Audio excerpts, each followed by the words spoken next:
Haleluya. Haleluya. Chukua nafasi, salimia mwenzako, salimia mtu mmoja wawili, waambie kwamba ukitazama Yesu, utaweza yote itakuwa sawa. Uponyaji utakuja. Sababu yeye ndiye mponyaji. Ukitazama yeye atakupatia uponyaji. Haleluya. Yeye ndiye haki. Kama wewe umekosa haki, ukimtazama atalete haki. Haleluya. Kama kuna kufinyiliwa na kuonewa, ukimtazama yeye, ndiye yeye anakuja anaondoa watu katika yale mambo wamefinyiliwa ambao wale watu wamefanyiwa. Amen. Na kwa hivyo tukimtazama tutaweza kupona. Amen. Kwa wale ambao ni wageni na sisi kama ni wengi, naitwa mchungaji Lee Ngugi. Nampenda Yesu sana kwa sababu ya kunipatia nafasi ya kuweza kuwa kiongozi, kuweza kuwa mhuduma, kuweza kuwa rafiki katika uwepo wake, katika maisha, yaani katika ufalme wake. Na kwa hivyo nampenda Yesu kwa sababu ya kuniokoa. Amen. So siku ya leo nimeokoka na niendelea kuokoka, na Yesu ni Bwana katika maisha yangu. Amen. Kabla ya kuingia katika neno, hebu niseme hivi. Ni vizuri sana watu wa Mungu wanapotea kwa kukosa kujua. Hivyo ndivyo Biblia inasema. Na Yesu anakuambia kwamba utajua ukweli, na ule ukweli utakuweka huru. Kwa hiyo kujua ni kitu cha maana sana. Na Mungu anatuletea kujua. Haleluya. Wakati ambao sisi, Biblia inasema kwamba sisi hatuko katika giza, sisi tuko katika nuru. Na mtu ambao ako katika nuru, ako katika mchana. Haleluya. Ole wale ambao wako katika giza, kwa sababu wakati ambao matendo ya giza inafanyika hawezi kujua. Lakini sisi si wale ambao wanalala, sisi si wale ambao wako katika giza. Tumepatiwa kujua, tumepatiwa kuona na kujua, na tukijua tunafanya vita nzuri. Amen. Haleluya. Na tunasonga mbele. Amen. Kuna aina tatu za ndoto. I'm just giving a very brief thing. Ndoto ya kwanza ni ndoto ambao utajiona ama utaona mtu akiwa katika past. Unaweza kujiona ukiwa mtoto mdogo, unaweza kujiona ukiwa primary school, unaweza kujiona miaka 10 mahali ulikuwa unakaa. Kuna ndoto zinazungumza habari ya the past. Na wakati ambao unaona ndoto inakuzungumzia mambo ya past, hiyo ni kuambiwa kwamba ama Mungu anakuzungumzia kwamba unarudishwa katika maisha ya kale. Tuko pamoja? Unaonyeshwa ya kwamba kama sasa mimi nikionyeshwa nikiwa na zile nguo nilikuwa nazo primary, ninaonyeshwa kinyasa, ninaonyeshwa kwamba shetani ameamua nitarudi nyuma. Inaweza kuwa ni katika my finances, inaweza kuwa ni katika my ministry, inaweza kuwa ni kwamba ni katika yale maisha yangu kumepangwa katika dunia ya giza nirudishwe huko. Kwa hiyo ukiona ndoto yoyote ikikuonyesha mambo ya kale, amuka na ukatae katika jina la Yesu. Hata kama pale ulikuwa unaenenda, wacha hiyo, inaweza kukojea.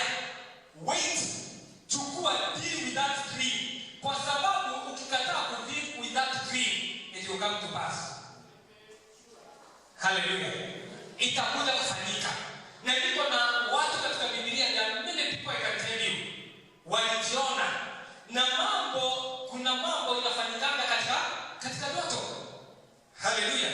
Kumbuka wakati ambao Yusufu alikuwa katika ndoto, akaona ule mtu ambao alikuwa anapatia ule mfalme ile kikombe.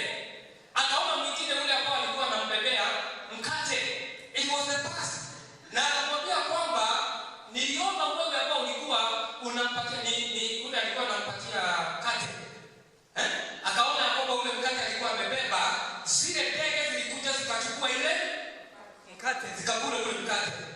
Ambia mwenzako, yaki ndio kioto. Mwambie si ilikuwa tu kioto. Ilikuwa tu kioto. Imagine kama hiyo mambo, Biblia inasema kwamba after 3 days, siku 3, wale watu wawili wakarudishwa pale, wakaitwa na mfalme. Na akawarudisha kazi. Ule ambao alikuwa anambebea kikombe akarudishwa pale na akaendelea na ile kazi. Ule aliona mkate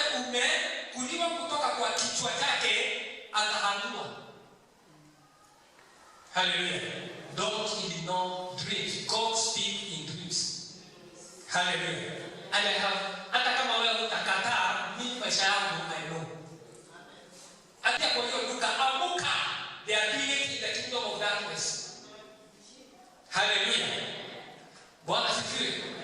Wakati ambao shetani, wakati ambao Herode alikuwa anataka kuwa Yesu, Yusufu aliyekuswa kwa ndoto, akazungumziwa, akaambiwa kwamba Herode anatafuta huyo mtoto. Amuka saa hii, toka hapa, enda Misri. Imagine kama Yusufu angesema kwamba si ndoto tu, wacha ningojee 1 week, wacha ningojee 1 month, wacha ningojee siku 3, ameshikwa. Ije alinaswa. Inaitwa kuraba. Ije kuraba.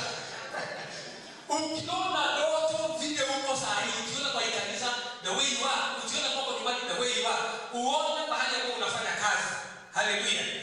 It is a message. The spirit world is doing something about it that time. Stand and refuse. Hallelujah. Ikiwa ni nzuri, amuka na ujitayarishe. Ukijiona kwamba uko kazi, ulikuwa unatafuta kazi lakini huna kazi, lakini umejiona umeenda uko katika kazi, amuka the following day, enda huko, already things have been prepared, enda upokee kazi yako. Hallelujah. Bwana sifiwe. Na kama unataka kuuliza, naweza kukuambia, enda kwa evangelist wa elimu, umuulize kazi yake moja alipata kwa dream. Alijiona akiwa kwa dream, akaamka siku hiyo nyingine, akaenda, alikuwa mwalimu wa shule, akaenda kwa shule akamwambia kwamba nimekuja mniajiri. Kauliza, mimi sisi hatuja advertise. Kasema hapa unaniajiri. Mimi ninakuja kazi, nataka hapa nimekuja si nataka nakuja kazi. Na ndio ni sababu the spiritual world ilikuwa imeongea, and it was that time. Hallelujah. Baada ya yeye kutoka pale kusema hapana, hatuna kazi, hatuna nini, kuendelea tu, aliitwa. Akaambiwa kwamba kwa sababu unawekasiri sana, ingia kwa class. Kazi akapata. Hallelujah. Be very sensitive with what is happening now. Hallelujah. Kuna kile niliona katika wale viongozi wale tumeongea, na nikajua ni sasa. Hallelujah. Na nikajua mambo mengi. In fact, on Wednesday wakati ambao waliweza kumaliza hiyo mtihani, that Wednesday ndio hiyo siku Mungu alinipatia interpretation, sababu nilikuwa nimeona like 2 days before. Lakini hiyo siku wakati ambao nilikuwa ninauza Mungu, what is this? Mungu akanipatia interpretation, akaniambia inaitwa kiss. Yeah, akaniuliza wanamaliza mtihani ni si leo, hiyo iona hiyo. But take charge and pray. Hallelujah. Na niamini ya kwamba wako sawa. Hallelujah. Bwana sifiwe. Ndoto ya 3 ni ile inaongea habari ya future. Ile inakuonyesha vile mambo itakuwa. Inakuonyesha utakuwa hii mambo itafanyika hivi. Inakuonyesha kwamba wewe utakuwa mzee, sijui utakuwa nini, utakuwa na gari kubwa, utakuwa na nyumba kubwa. Hallelujah. It speaks about your future. Na ukiona ndoto kama hiyo inakuonyesha si vile uko sahihi, lakini inakuonyesha vile mambo itakuwa, na hata unaelewa ile masiku ama ile wakati, ni ndoto ya ku prepare you, to guide you to the direction God is taking you. Hallelujah. Bwana sifiwe. Angalia Yusufu alionyeshwa watu wakiweza kuwa wanamwabudu brother zake, si ndio? Akaonyeshwa mama yake na baba yake, in fact akaonyeshwa jua na mwezi pia zikimwina nia. Mungu alikuwa naye kwa sababu hakuwa anajua, akaamka akaenda akaambia baba yake. Kaambia kwamba mimi niliona mimi ndiye mkubwa. Wakaplan vile wakamuua. Sababu ya hakujua ya kwamba hii kitu inaongea habari ya future. Hallelujah. Hadi labda nini hapo tangi, mimi nautaka. Labda ile mambo ninaongea nini hapo elewi. Labda hamwezi kuelewa.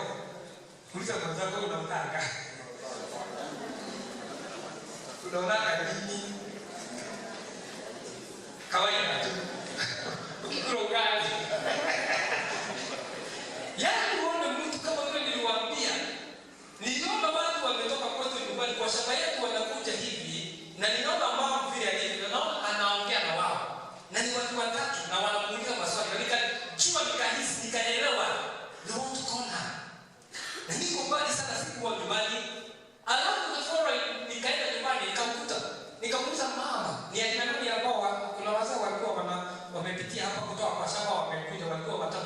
Mfano wa pili, kuna mmoja ambao nilikuwa hata tukikutana hivi nikikwambia ni huyu. Akaniuliza uliambiwa na nani? Ulijuaje? Bwana asifiwe. Bwana asifiwe. Kuna wakati mke wangu amepata ile chama. Hata nimesema hivyo mara mingi. Tukiwa Lemuru. Nikaona chama imekuja, amepatiwa pesa na hapa nasi. Sikuwa. So nikaenda nikamwambia by the way zile pesa zilikuja. So much. Lete.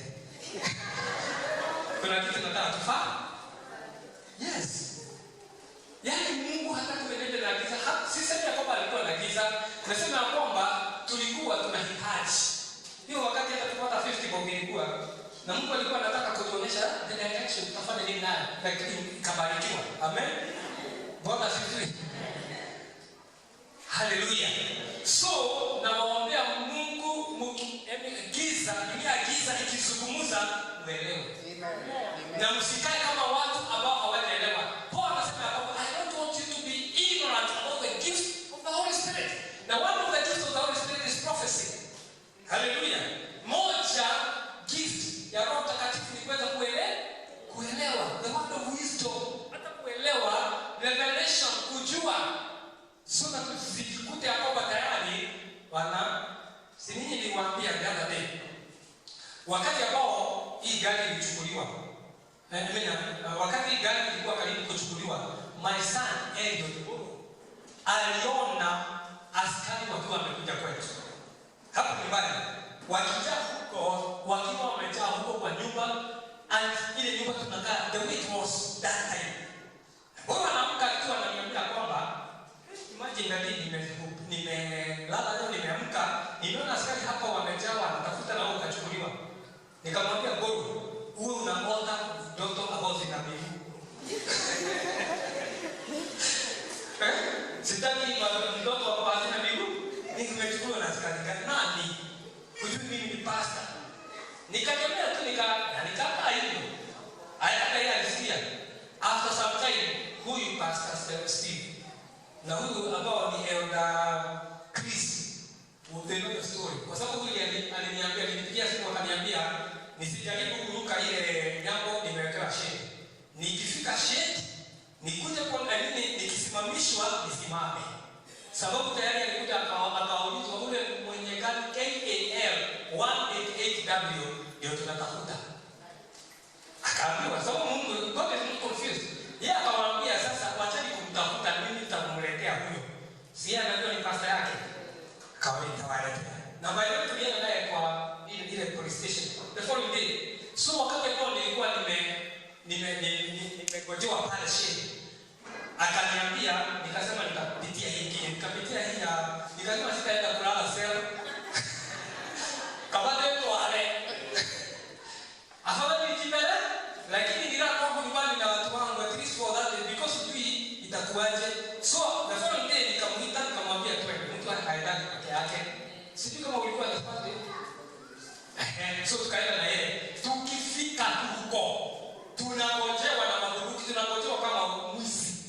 Na ndio kwamba ndio hii imekuja. Toka. Imekuja hii. Nikamwambia nini? Nikamwambia utajulia huko. Yaani unaona ni kama dogo, ni kama vitu. Alafu tukaweza kutokea pale, tukawekwa kwa sisi kama ilikuwa gani, ndio ilikuwa la Rover.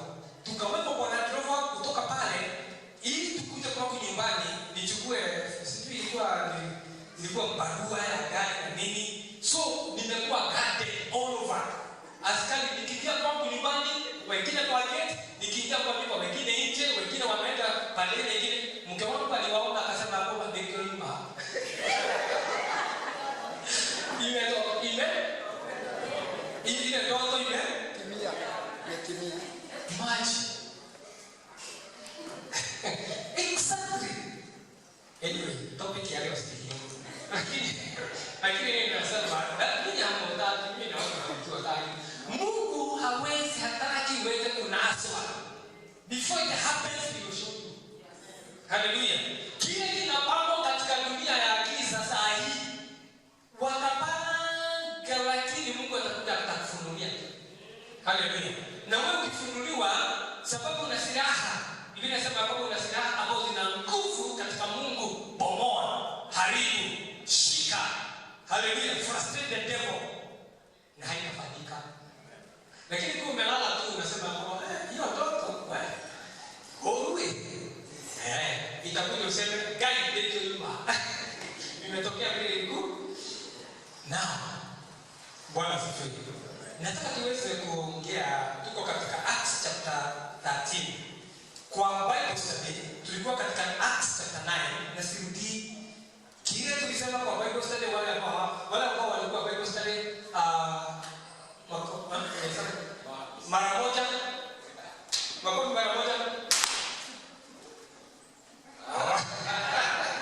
Okay.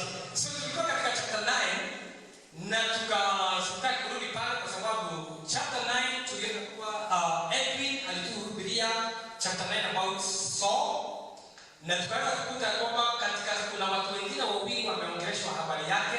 Kuna mmoja anaitwa Aeneas na mwingine anaitwa Dorcas ambao ni kafida. Aeneas amekuwa mgonjwa miaka 9 na Dorcas alikuwa mgonjwa siku moja.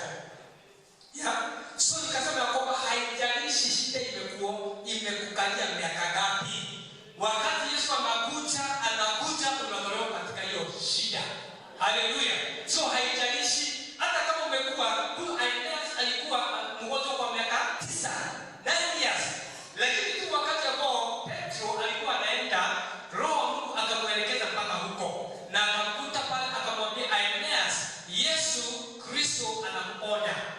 Na wakati ambao alisikia hiyo akaamini, akaamka, akaketi kwa kitanda yake akapona. Saa hiyo pale Joppa, the neighboring town, kumbe kuna mama mwingine ambao amekufa tu, amekuwa mtu mzuri, mtu ambao alikuwa anafanya matendo mazuri. Naye huyo siku amekufa. Wakasema huyu hatuweki kwa hatuziki.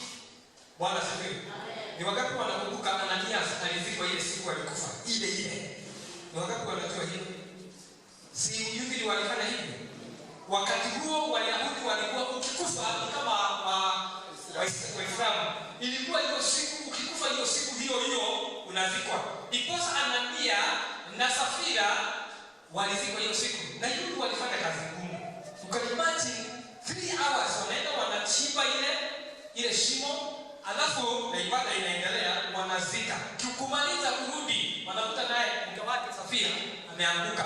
Pia wakachukua wakaenda wakazika. So Dorcas naye amekufa. Lakini wakati wanaangalia matendo ambao walikuwa nayo wakasema huyu hatuziki, wakaosha mwili vizuri, wakaeka nyumba yake ya ghorofa. Na nikasema katika Bible study si dhambi kuwa katika nyumba ya ghorofa. Haleluya. Na usikojee ati kutakuwa utawepo katika hiyo nyumba yako ya ghorofa wakati utakufa kaa sahihi. Anania Dorcas alikuwa nyumba yake ilikuwa ya ghorofa. Haleluya. Hata tunakumbuka huyu mama mwingine huyu mtu alikuwa anaitwa Ethiopian. Huyu Ethiopia aliweza kumwambia Philip ingia kwa, alimfungulia mlango wa gari yake akaingia. Bwana asifiwe. Akaanza kumhubiria akiwa kwa gari yake. Na nataka kutangaza na wewe, fungulia mtu mwingine gari yako waingie, muongee. Haleluya. Bwana asifiwe. Nasema angalia mwenzako mwambie una uwezo wa kufungua gari yako. Si kwa tunafungulia wenyewe. Haleluya. Haleluya. I speak it in Jesus name. Ya kwamba hata kwa gari yako fungulia mtu aingie. Usikie nini, muwe na discussion, muwe na fellowship. Haleluya. Na katika nyumba lako kuwa na ya ghorofa. Amen. Haleluya. Si una matendo unafanyanga, si umeokoka kama Dorcas. Haleluya. Na ukikufa wasiharakishe, utakufa kwanza, sababu ufufuo uko ndani yako. Haleluya. So mlango wa 10 nafikiri tulihubiriwa habari ya Cornelius, tuende pale tena. Haleluya. 12 tukahubiriwa habari ya nani? Ya Paul and Silas. Ni Paul and Silas walikuwa katika gereza. Nafikiri tumehubiri mara 2 mlango wa 2. So nataka kuingia katika mlango wa 13. Tunaenda haraka. Bwana asifiwe. Haleluya. Na leo ningetaka kusema kwamba kwa haraka ili Amen. Najua sasa tumekuwa kuzuri. Haleluya. Tengwa ili uweze kutumika. That is my topic today. Tengwa ili uweze kutumika na Mungu. Amen. Bwana asifiwe. Amen. Now in the church at Antioch, there were prophets and teachers. Kanisa linahitajika kuwa na nabii ama na manabii. Na si wale wa uongo, wale wa kuenda hatuongei habari hao. Wakuangalia wasema ya kwamba wanaona ulikula ugali jana, so what? Siongei habari ya wale. So in the church at Antioch, there were prophets and teachers. Barnabas, Simeon called Niger, Lucas of Cyrene, the men who had been brought up with Herod the Tetrarch, and Saul. They were worshiping the Lord and fasting. The Holy Spirit said, set apart for me Barnabas and Saul for the work to which I have called them. So after they had fasted and prayed, they placed their hands on them and sent them off. The two of them set out on their way by the Holy Spirit, went down to Seleucia and sailed from there to Cyprus. Wacha tufikisha hapa kwanza. Bwana asifiwe. Bwana asifiwe. Ninasema kwamba tunatengwa ili tuweze kutumika na Mungu. Na ninaomba kwamba Mungu aweze kukutenga, akutumie. Hukuja hii dunia ukae tu hivyo. Ulikuja kwa sababu kuna kitu Mungu ameweka kwa maisha yako. Inaweza kuwa kwamba saa hii unaijua ama huijui, lakini nimekuja kukuambia kwamba wewe si accident na hutakuwa tu hapa kwa sababu tu ulikipata. Mungu ana kusudi ya maisha yako. Haleluya. Kuna kitu Mungu ambao kilifanya na kimefanya hata saa hii uwe hapa na usikie huu ujumbe ili uweze kutayarishwa na Mungu, ili uweze kujua kwamba Mungu amekutenga aweze kukutumia kwa kazi fulani. Amen. Tunaona watu wawili pale, although wacha niongee habari ya wale ile. Rudi katika mstari wa kwanza. Kanisa moja katika Antioch. Tunakuja kwamba tunaambiwa Luka anachukua nafasi kueleza ilikuwa ni akina nani walikuwa kwa hiyo kanisa. Na anachukua watu kadhaa, kulikuwa na watu wengi kadhaa, lakini anachukua a sample ama example ya wale watu walikuwa pale. Kwanza kulikuwa na manabii. Na pia kulikuwa na walimu. Alafu tunaona kwamba kulikuwa na Barnabas. Huyu Barnabas tunajua kutoka maandiko tulisoma jina lake lilikuwa Joseph. Alikuwa anaitwa Joseph. Si tulisema hivi, tuliona hivi. Alikuwa anaitwa Joseph na tunamwona mara ya kwanza, kama ninaweza kurudi kwa haraka katika Acts chapter 6 verse 3. Tunamwona kwa haraka huyu akiwa ya kwamba Joseph ule ambao jina lake lilibadilishwa akaitwa mtu wa encouragement. Haleluya. Mtu wa kutia moyo. Amen. Bwana asifiwe. Akaweza kuwa mtu ambao alikuwa mtu wa kutia moyo, mtu ambao alikuwa Mungu amemchagua ili aweze kufanya hiyo kazi. Watu wakikufa moyo, kwa sababu Wakristo wanakufa moyo sana. Haleluya. Na najua kwamba hata saa hii naongea unaweza kufa moyo. Lakini Mungu anataka kuwe na mtu anaweza kukuweka moyo ili uweze kusonga mbele. Huyu Barnabas ama huyu Joseph, watu ndivyo walikuwa wanamuita. Na sijui watu wanakuitaka nani. Wakati wanakuangalia wanasema wewe unafanya kazi gani kwa kanisa? Kama ni kutia moyo ama ni kutoa moyo. Wewe ni mtu tu wa kuambia watu tusoke pale ama ni kuambia watu tusiende? Watu wanakujua kwa kazi gani? Sababu Barnabas alijulikana ni mtu wa kutia watu moyo, inawezekana. Na hakuna mambo mengi juu yake. Tumeambiwa ya kwamba yeye Barnabas alikuwa yule mtu ambao aliweza kusaidia wakati ambao Saul aliokoka. Na tuliona vizuri sana Sunday vile akiwa akiendelea Damascus Mungu aliweza kumzungumzia na akaokoka. Ilihitaji awe na mtu wa kumshika mkono, kumsaidia ili aweze kukomaa, kuendelea. Na hao ni watu wa maana sana. Amen. Bwana asifiwe. So huyu mtu ambao aliweza kumshika mkono waendelee anaitwa Barnabas. Barnabas alikuwa amekomaa kiroho kuliko Saul, lakini akamsaidia. You need somebody to hold your hand. Mtu ambao atakushika mkono akusaidie mwito wako uweze kukomaa. Sema amen. Bwana asifiwe. Ino mkono wako sema nisaidie. Nijue ni nani umeweka mbele yangu anishike mkono ili mwito wangu uweze kukomaa. Huyu ni mtu wa maana sana. Haleluya. Na huyo anakuja ana connect na wewe. Labda katika kanisa huja mjua lakini yako. Haleluya.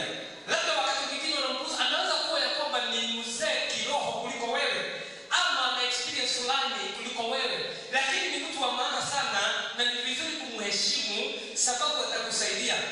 Barnabas alipigana vita, akamwambia watu wengine huyu Saul ni kweli aliokoka, wachaneni na yeye, alikudefend. Haleluya. Aliweza kumdefend, aliweza kusoga pamoja na yeye. Ile point ngoja tu kuna point inaleta. Ninataka kusema kwamba wakati Mungu ambao anataka kufanya kazi fulani kwa maisha yako kutayarishwa. Haleluya. Na katikati yetu unaweza kuwa kwamba saa hii jioni kwa mtu endelea na kungojea Mungu akutayarishe kwa anafanya. Haleluya. Usiwe na haraka, usiharakishe mambo. Hata watu wanasema ya kwamba sijui nige kwa kilima kuitaka inene niunaka jikwaitaka.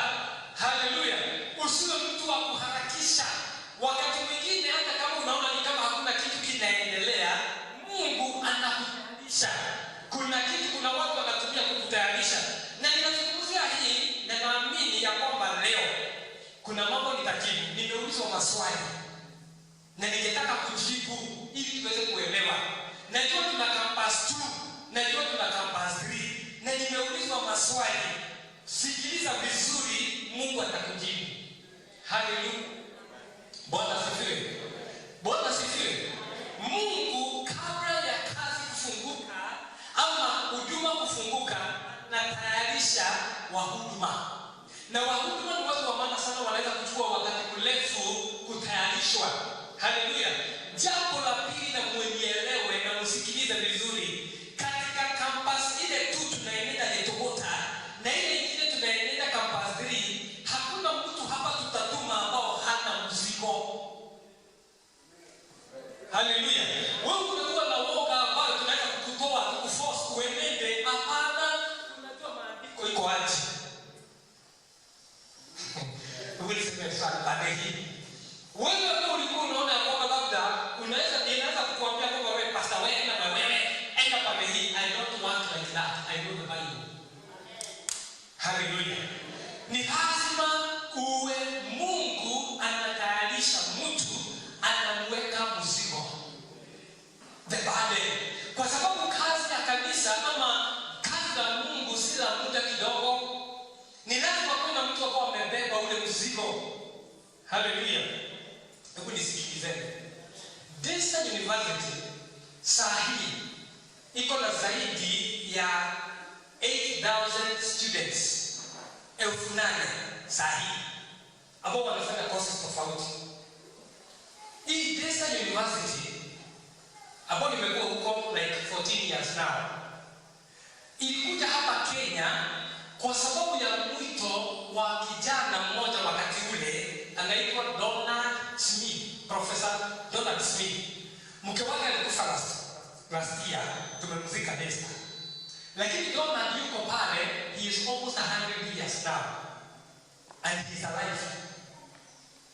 Bwana asifiwe. Kwa nyingi? Kweli haya. Bwana asifiwe. Donald akiwa Oregon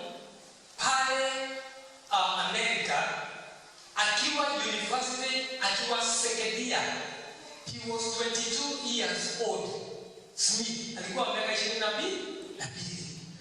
Ule msichana ama ule mke wake tulizika last year alikuwa 23 years. Alikuwa mkuu uzee kumuliko na mwaka mmoja. Hakuna pahali Biblia imesema ya kwamba wazee ndio wanahitajika kuwa na miaka mingi. Hiyo doctrine kama iko hapa iende. Hallelujah. So Donald was 22 and the girl was 23. They were Secedias walikuwa Amerika. Na wakati huo Mungu akazungumzia huyu kijana Sekedia hapo ameoa, akamwambia kwamba akampatia mzigo wa kuenda Afrika kuwa missionary. Kwenda Afrika, Amerika, huko Amerika, Mungu anakuambia enda Afrika uwe missionary. Na yeye alikuwa afuti bora. Katika university alikuwa anacheza mchezaji wa kandanda. A very good footballer. I'm talking to somebody today. Kuna kitu unafanyanga uko bora sana. Kuna kitu hapo unasikia kwamba this is what I've been called to do. Hiyo haitaweza kumkosesha Mungu akuchukue akufanye huduma katika kazi yake. In fact, listen to me. God does not call people who are idle. Mungu haselect, hatumangi watu ambao hakuna kitu wanafanya. Hallelujah. Yesu alienda akaona watu ambao wanavua samaki akawaita. Hallelujah. Akaenda akaomba kijana ambao alikuwa malishoni akilisha kondoo za baba yake. Akamuita, akamwambia Jesse, huyo ndiye anaweza kufanya kazi ya uchungaji. Hallelujah. Kama anaweza kuchunga kondoo, anaweza kuchunga watu. Hallelujah. Akakuta mtu mwingine ambaye anaitwa Amos. Alikuwa anafanya kazi kwa shamba lake, alikuwa na mizabibu, in fact fig trees. Akiwa anafanya kazi ya fig trees, anaifanya ile miti alikuwa anatayarisha. Akamuita kama prophet, anaitwa Amos. Hallelujah. Akakuta mwingine ambaye anaitwa Elisha, ambaye alikuwa akilima shamba, si tunaelewa? Alikuwa na milao ile oxen zake akilima. Wakati ambao alionekana analima, Elisha akamuita, akamwambia kwamba sasa wewe ndio utakuwa the next prophet. Saidia mwenzako mwambie Mungu hana shughuli na watu ambao ni wavivu. Hallelujah. Wale wana uzembe. Mungu hatafuti watu wa uzembe aweke katika kazi. Na ndipo tunasema kwamba katika kanisa la vile tunaenda kupanda na vile wengine tunaenda kupanda ni wale watu wako katika kazi. Ni wale watu wako na mzigo. Mungu atasema watekeni. Set them apart for my work. Hallelujah. Bwana asifiwe. Na condition nyingine tunakuta kwamba sasa hawa watu ambao wanafanya kazi ni lazima wawe na mzigo. Nilikuwa Donald Smith wakati ule akauliza yule msichana walikuwa the same class university Sekedia. Akamuuliza, mimi ninataka kukuoa. Akamwambia, si unioe? Akamwambia, with one condition. Kama tu utakubali kwenda na mimi Afrika kwa mission, nitakuoa. That was a test. Bwana asifiwe. Wale ambao wanataka kuoa, ni vizuri kuweka huyo msichana au huyo mume kijana ina test. Otherwise utapata mtu ambao mtasumbuana kwa hii maisha. Hallelujah. Sababu kama wewe ni mhubiri na uko na zimu na mzigo wa kuhubiri na wewe unaoa hata kusupport hiyo huduma, itafilisika. Itaendelea. Na tumeona hivyo, kuna nyingi tumeona. Kanisa tumefunguliwa, tumefungwa. Hallelujah. So akamwambia ni sawa, tutaenda na wewe Afrika. Imagine America, uko comfortable kwa America, uko katika chuo kikuu utasikia kwamba utaanza kuwa footballer uende Afrika ukahubiri. Hiyo mwito inakuja, unasikia unataka. Point 3 ama 4. Mungu kwa sababu God is not confused. Bwana asifiwe. Anyway, let me say this thing which is very important. Ukitaka kujua wewe ni nani na Mungu anataka ufanye nini, angalia your history, what has been consistent and progressive. Hello? Hebu niseme tena. Mungu hakujaja anafanya kitu kimoja cha. Mungu anaanza gabari na kuna mambo ambayo imeendelea, imeshakuwa in your past na iko consistent, inaendelea kufanyika na Mungu ataisongesha hiyo mbele. Hallelujah. Bwana asifiwe. Ukiangalia wanafunzi walikuwa wanataka samaki consistent kila siku. Hawa ni watu wakihubiri kila siku. Hawa ni watu ambao walikuwa na challenges. Walikuwa wanahitajika kujua kutaka samaki zinapendwa aje na zikikosa utasikiaje. Ili ukikuja kwa watu, uhubiria watu wawe ni 5, Pastor Jeff, utafunga hiyo kanisa, utakuwa consistent. Hallelujah. Utajua tu God is a God of multiplication. Hallelujah. Na multiply kile uko nacho. Na ndipo sababu sisi tunaingia na tukienda ku celebrate in February, tuna celebrate kwa sababu God is God of multiplication. He is going to multiply this church. Hallelujah. Ataiongeza. Na ndipo sababu tunajua we need other congregations and they shall be there. Bwana asifiwe. Hallelujah. Tuko pamoja. Hallelujah. Hebu nione kwa mkono wako kama am I making sense? Am I saying something? Hii usiwe ya kwamba wakati kwa Mungu amekuja amechagua huyu, amekuacha unakuwa na kikitu. Unasikia kwamba anaokea tena. Na sijui ni nini imeangaliwa. Na Mungu atatumia mtu, in fact God is going to use me as a leader to show me. Alitumia Barnabas kumuonyesha Saul ama Paul he is ready for the ministry. Hallelujah. And listen to this again. Nisisahau 2 things. Mungu anaweza kukuzungumzia direct na anaweza kutumia watu wengine kuona ni nini iko ndani yako akutumie. Hallelujah. Mwito wa Saul ama Paul tunaona kwamba alikutana na Mungu na Mungu akamzungumzia kwa neno akaisikia. So akasikia akimuongelesha. Lakini angalia Barnabas, hakuna pahali ambapo Mungu amemzungumzia Barnabas. Hapana. Lakini tunaona matendo yake. Tunaona huyu Barnabas ni mtu ambaye ni encourager. Ni mtu ambaye anaweza hata kuaminika na kutumwa apeleke inaitwa nini? Msaada kwa kanisa la Jerusalem ama Judea. Bwana asifiwe. So hivi ndivyo ninasema, hata kama Mungu hata kuzungumzia one on one, he is still able to speak to you through other things and other ways. Hallelujah. Wale ambao wanasikia sauti ya Mungu, wanasikia Mungu amesema hivi na hivi na hivi. Si kusema tuna mwito mkubwa kuliko wewe ambao unahisi tu kwa kazi fulani Mungu anakuelekeza kwa hii kazi. Hallelujah. There is something very interesting.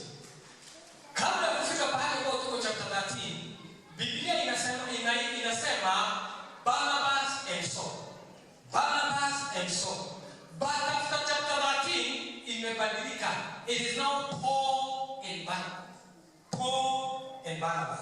Sababu Paul now is the leader. Sio kama unaelewa. Yeye sasa amefika ile kikomo ama ile level Mungu alikuwa anataka, na anaweza sasa si Saul, sasa ni Paul. Hapo na huduma. Na utaona kwamba tukifika mlango wa 15 utaona wakitengana. Utaona ya kwamba kuna mtu ambao anakuja anaitwa John Mark. Hata John Mark utaona anakuja na afanya hao watu Na John Marko huyu si prophet, si teacher. Even Biblia inasema he was a helper. No one was determined to take with him John called Mark. Na ndiye ameandika kitabu cha Mark. Ile kitabu cha Mark kimeandikwa na huyu John Mark. Na bado basabu andika na moja, Paul aliandika mingi. Bwana asifiwe. So tunakuta kwamba yeye Biblia inasema kwamba ukirudi katika verse ile chapter 13, tunaona kwamba John Mark was just a helper. Alikuwa tu msaidizi. Hello. Having fasted. Wakati ambao sasa hao watu wamekuwa Mungu amesema watolewe kwa kazi. Paul already hapo na mzigo. Mungu amemtayarisha muda mrefu. And I believe hapa kuna watu Mungu ametayarisha kwa sababu ile kanisa. Ile ingine kuna watu Mungu ametayarisha. Na hata kama wewe ni John Marko tu, hata wewe si pastor na si elder, kama una mzigo na uko na burden ya Mungu, tutasonga mbele. Haleluya. Kwa nini? Kwa sababu Mungu haendagi na titles. Mungu anaendaga na burden ambao ameweka kwa mtu. Haleluya. So wakati ambao Donald wameenda South Africa, na sasa huyo msichana, imagine watu wa miaka 22 na 23. Kazi sasa wanaendaje Afrika? Let me say this, God is not confused. Wanaendaje Afrika? Wakati walimaliza university pale, na Mungu ameweka mzigo, kukatokea an opening, mlango. In South Africa kulikuwa kunahitajika mwalimu wa biology. Mwalimu wa biology na music. Mganga alikuwa anafunza music. So wakati kwa hiyo ilifunguka in one of the institutions in South Africa, Mungu akahakikisha kwamba wamejua kuna mtu wako aliweza kuwasaidia pale Amerika, akaweza kuwasaidia kuelewa kuna that opportunity imetokea South Africa. Na wakati ambao wali apply immediately wakaitwa South Africa. Hallelujah. Whenever God is leading you to go, He will open a way. Hallelujah. Unajua ni kwa nini makanisa zinafunguliwa na zinafungwa? Kwa sababu ni wao mjipeleka. Mnajua ni kwa nini makanisa kama wale hapa unajua zingine nyingi zimefunguliwa. Alafu mara tu unakuta kwamba ni mng'eng'ano watu kupigana, ni kwa sababu hawa watu ndio wamejipeleka. It's not the Holy Spirit. Roho Mtakatifu akianza kazi pande hii, baada ya kupeleka anafungua. Hallelujah. Na anajua kama chance yako haiwezi kuenenda na mtu mwingine, wewe utajikuta unaenda pale at the right time. Utajikuta pale. Kama unasikia vile ninasema hivyo mkono wako. Ninasema hivi wewe unainua mkono. Shamba lako likifika, ule mtu aweze kuuzia mwingine, atakukojea na ni wewe utanunua. Hallelujah. Sababu Mungu akifungua mlango, Biblia inasema kwamba hakuna mtu anaweza kufunga. God will always do it for you. Wakienda pale kukawa na apartheid. Wale wanajua apartheid. South Africa kukawa na ile Waafrika wananyanyaswa na wanavaliwa. Na hawa ni wazungu. Smith ni mzungu. Lakini hata yeye akaanza kubaguliwa kwa sababu yeye alikuwa anatetea Waafrika. Remember he was there? Alikuwa anatetea watu weusi. Mungu amemweka mzigo kwa sababu ameenda kuhubiria hao watu. So baada ya hivyo kukawa na shida, mtoto wake wa kwanza atakufa. Saidia mwenzako kumwambia kwamba mambo ya injili jitayarishe vita. Mambo ya injili jitayarishe vita. Hallelujah. See brethren, it's not brethren. It's not brethren butter. Ile mambo wale watu wanaendesha injili wanajikuta. Niulize nitakwambia. Hallelujah. Na kama una neema wachana naye. Hallelujah. Kwa sababu ukituona hapa tukihubiri kila siku, si mambo yote inakuwa ni wewe. Hallelujah. Kuna vita. Huyo ilimgharimu mtoto wake wa kwanza akufe. hygiene kwa sababu maskini. Na akaweza kutoka pale sasa akakimbilia Rhodesia. Kutoka South Africa akakimbilia Rhodesia. Kumbe Mungu anamsokesha Kenya. So baada ya Rhodesia wakapata kazi ya kufunza Kenya. And that is how Desta came to Kenya. Pale ambao wale wanajua Desta ile iko Nairobi. Hallelujah. Hii ilikuwa nyumba ya Shell. Hiyo building ya kwanza ilikuwa ya Shell. Wakaweza kuwa ikachukuliwa pale na wakaweza kuwa wakati ambao kulikuwa na mashida hata wakati mwingine anatolewa kwa dirisha ina basket. Nani alikuwa anafanya hiyo kazi? Ni Barnabas. If somebody has not suffered with you and he has not stayed with you, you are not bonded. Hamtakuwa bonded, you are wasting your time. Hallelujah. Hii kazi, hii huduma inahitaji Paul and Barnabas. Na ndiposa Roho Mtakatifu sasa anasema now separate me Barnabas and Saul for the work which I have called them. Kwa nini hakusema separate me Simon? Go back. Hiyo waswali. Najua sisi hawa watu wawili walikuwa kulikuwa na mtu yule mmoja ambao alikuwa anaitwa Simeon the Nigger. Simeon the Nigger alikuwa Mwafrika. Nigger ni kusema black man. Alikuwa kwa ile church. Kwa nini Mungu hakusema separate for me Barnabas, Paul and Nigger, ule black? Ama huyu mwingine alikuwa anaitwa Lucius of Cyrene. Lucius of Cyrene wale ambao hawajui, mnakumbuka ule mtu alisaidia Yesu kubeba msalaba? Ule alikuwa anaitwa nani? Musraili. Sasa ni huyu? Mnakumbuka ndiye ule. Kwa nini alikuwa kwa wakati wa Yesu? Yeye alibadilika akawa mfuasi wa Yesu. Kwa nini Roho Mtakatifu hakusema huyu ambao kwanza alibeba ule msalaba separate me huyu na Paul? Kwa nini? Ama huyu mwingine ambao anaitwa Manaen by the way alikuwa relative wa Herode. Herode ule aliua John the Baptist, Yohana Mbatizaji. Ule Herode ambao aliua huyo na akaweza kuwa katika kesi ya Yesu. Unakumbuka kesi ya Yesu? Ule mtu ambao alikuwa amaletewa, huyo ndio Herode. Anamwambia Yesu, "Wewe nataka ufanye muujiza. Tufanyie muujiza moja." Huyo Herode ndiye ule sasa Manaen walikuwa relatives, walilewa pamoja na yeye. Lakini unaona wakati alienda pande hiyo, huyo mwingine Manaen akaweza kuwa mwanafunzi wa Yesu. Bwana asifiwe. In fact, he was one of the teachers pale katika church of Antioch. So, ninauliza, hebu nisaidie kuuliza mwenzako, muulize kwa nini ni Barnabas tu angepatiwa waende na John.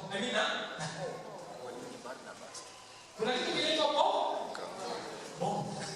Na ni maana sana.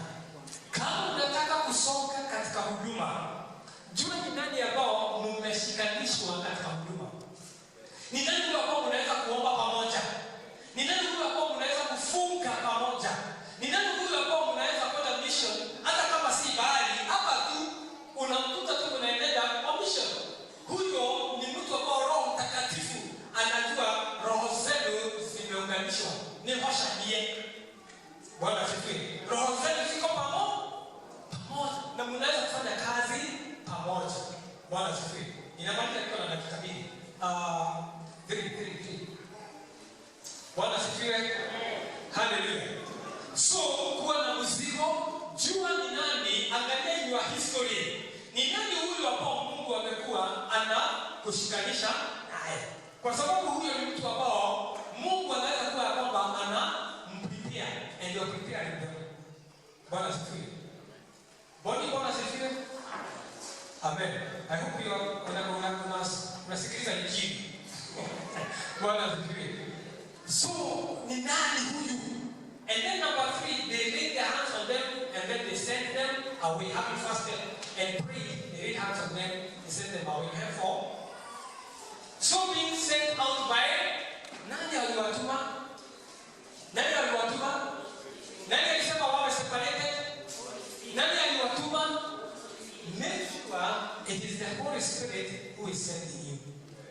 Bwana asifiwe. Kama una hakika ni Roho amesema wachana na hii mambo. Sababu ukiendelea bila Roho Mtakatifu kusema uko peke yako. Na hakuna wakati utamuuliza swali, utang'ang'ana, utatuita, utuambie ni project ya church, sababu lakini nani alikutuma? Mnaona kuna watu wanang'ang'ana, anang'ang'ana. Lakini swali wakati ambao wanang'ang'ana na Mungu, who sent him? Nani alimtuma? It was the Holy Spirit. Na Marisa kusema hivi, if the Holy Spirit sends you, he will provide for you. Niseme tena, kama ni Roho Mtakatifu amekuchagua, amekutuma, ataprovide. Hallelujah. Atahakikisha ya kwamba yeye atakupatia chochote ambao kinahitajika. Na kwa hivyo tunaendelea kuomba. This is my last one. I mean my last comment. In this month of November, tunaombea ile campus 2. Tunaombea campus 3. And Sunday should be one of the Sundays this month. Tutaenda fellowship in one of the campuses. Bwana asifiwe. Tutaenda huko and we pray there and we continue praying. Bwana asifiwe. Mwezi wa December we shall also go to the other campus.